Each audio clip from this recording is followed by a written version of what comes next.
I think your logo is looking excellent so far. I like the type. I like the concept of it. I like the overall shape of it. There's a few little tweaks that I think that you should play around with, but overall, I think that it's definitely heading in the right direction. I think it's looking great so far.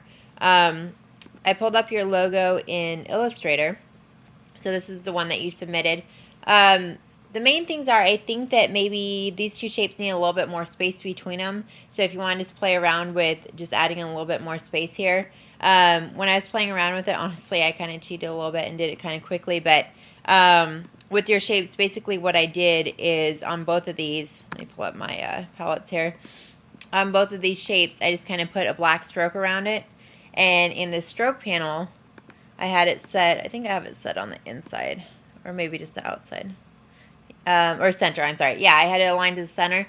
So what it basically did is it took a little bit of space off the inside of it, and then it added some black area to the outside of it too. So this inside got a little bit smaller, and then the outside got bigger. So I'll just go ahead and take away the square so you can see. That's what it was doing. So when I put the stroke on it, it's kind of a quick cheating way of doing it. So that when I have it on the black, that's what it's going to look like. Okay, sorry, I had to stop the video for a second. I'm going to make this background blue so that you can see what I'm doing here.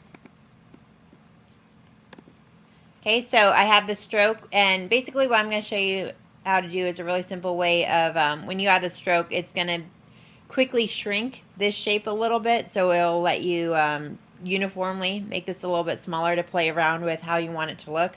But once you do that, then you want to get rid of this stroke around it. You don't want to keep the black. So you're going to go to Object, Expand.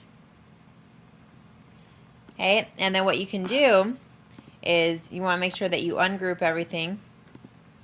Okay, select this shape, ungroup, and then once you get everything ungrouped, then you can isolate this shape by itself. So then I can delete the stroke. And then you can do the same for the bottom one. Expand that shape, Object, Expand, and ungroup. Make sure it's not grouped. And then you can isolate the white shape and then delete that shape there. Okay, so just a really quick way of kind of like shrinking down your shape that you have there. Okay, what that also did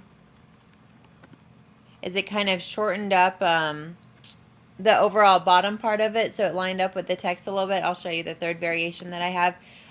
By the way, one of the things that drove me crazy when I was playing around with this is I started to see this little Viking helmet with the horn and the helmet, and now I can't not see it. So it's going to drive me crazy that now all I see is this Viking helmet.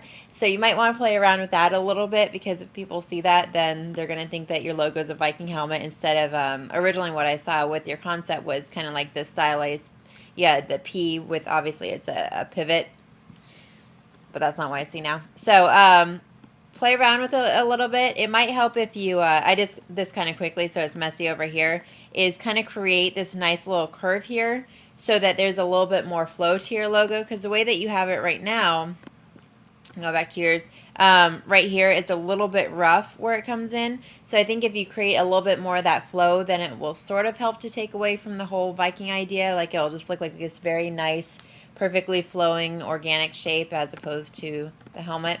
So I would go in and kind of like create this nice little curve to see where everything's going to fall. And this is after I started to manipulate it. So yours doesn't look exactly like this. Yours is a little bit more, I'll steal this shape and show it over here. So, if you show where the curve is going. Oh, I had tweaked some things on the one. That's why it's a little bit off. But other than that, it's looking awesome. I love the typeface that you chose for it. I would just play around with giving these shapes a little bit more room and making it so it doesn't look like a Viking helmet so much. Also, on this one, I pulled this part up just a little bit so that it wraps a little bit more around this base shape here. And I think I pulled this up so that it wraps around the base a little bit more too there. Other than that, it's looking awesome. So good job. Just work on those few things, and I think it's going to look great.